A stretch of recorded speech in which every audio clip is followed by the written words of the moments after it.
Sa video na ito ay pag-uusapan po natin ang mainit-init na balita tungkol po dito kay Picoin.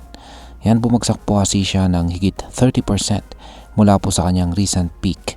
Pero teka, hindi pa raw tapos ang laban. Ayon po sa analysis ng Elliott Wave Theory, may posibilidad daw na bumawi itong si Picoin at umakyat muli ang kanyang presyo. Pero ang tanong, totoo nga ba ito? At ano ba talaga ang Elliott Wave na kanilang sinasabi? At maliban po dyan ay ano po ang ibig sabihin nito para sa atin bilang mga Pinoy crypto traders at investors ni Pi Network. At ayun, bago po tayo magpatuloy ay pakibasa na lamang po muna ang disclaimer dito sa ibaba ng ating screen. Harayan ng balitang ito ay tungkol po sa Crypto.news at nakikita po natin dito na medyo bahagyang tumaas po muli ang presyo ni Pi Network sa $1.20. Ayan, kanina lamang po is nasa 1.10 yan. Ayan. Ngayon ay bakit nga ba bumagsak si Picoin kamakailan? Ayan, itong Martes ay bumagsak po ang presyo ni Picoin mula sa kanyang high na 1.66 papuntang 1.14. Isang pagbaba ng halos 31%. At ang dahilan? Simple lamang. Nag-take profit na po ang ilang mga investors matapos ang matinding pag-akyat ng presyo nito mga nakaraang araw. Alam naman natin na kapag mabilis po ang pag-angat ng isang coin, madalas susunod agad ang pagbagsak, lalo na kung wala pang matibay na balita or utility na nagsusustento sa rally. Isa rin ito sa mga normal na galaw sa crypto market. Sa madaling salita ay nagpahinga muna ang presyo ni Picoin. Ngayon ay dito na po tayo sa Elliott Wave Theory. Yan, at paano po ito konektado kay Picoin? Ito ay isang teorya na nagsasabi na ang presyo ng mga assets tulad po ng crypto ay gumagalaw sa 5 stages or wave cycles sa isang bull market. May 3 bullish waves. Ito yung wave 1, wave 3 at saka 5 at 2 corrective waves at yan naman po ang wave 2 at saka wave 4. Ayon po sa chart dito ay mukhang natapos na po ni Picoin ang kanyang wave 1 kung saan ay umakyat siya mula sa presyong 0.55 patungong $1.66. Ang taas niyan ay mahigit 200%. Pero ngayon, nasa wave 2 na po siya. Ibig sabihin ay time for correction or pagbaba na nakita nga natin na bumagsak siya ng hanggang 0.91. Kung susundan natin ang pattern, ang susunod na stage ay ang wave 3. At ayon po sa Elliott Wave Theory, ito raw ang pinakamalakas at pinakamatagal na wave. Ibig sabihin ay kung totoo ito, may posibilidad na si Picoin ay tumaas ulit at maabot ang presyong $2.45 o higit 116% mula sa kasalukuyang presyo. Ayan. Ngayon ay may iba pa bang dahilan para tumaas ulit itong si Picoin?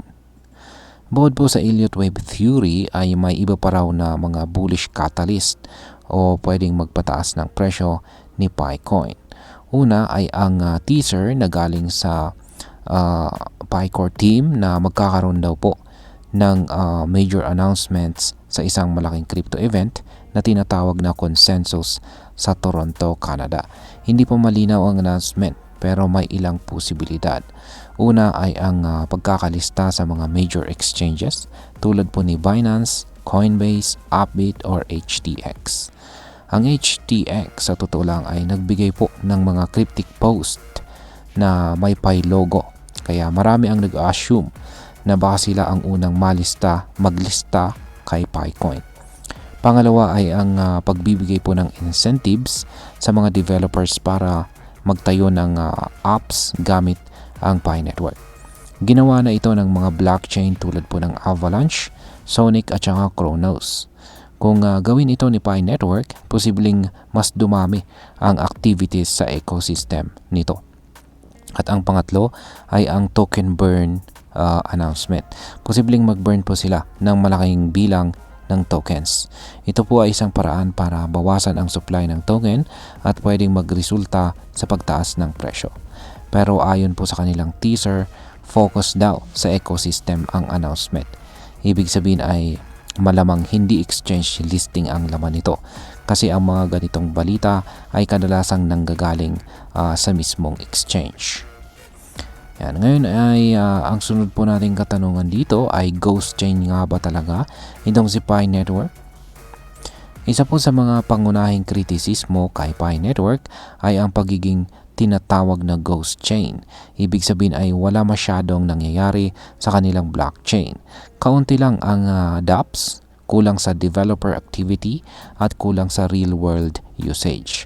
Pero kung ang announcement nga ay tungkol sa pagpapalakas ng ecosystem, gaya ng pagsuporta sa mga developers, pag-promote ng paggamit ng token at iba pa, malaking bagay ito para i-address ang mga issue ng project.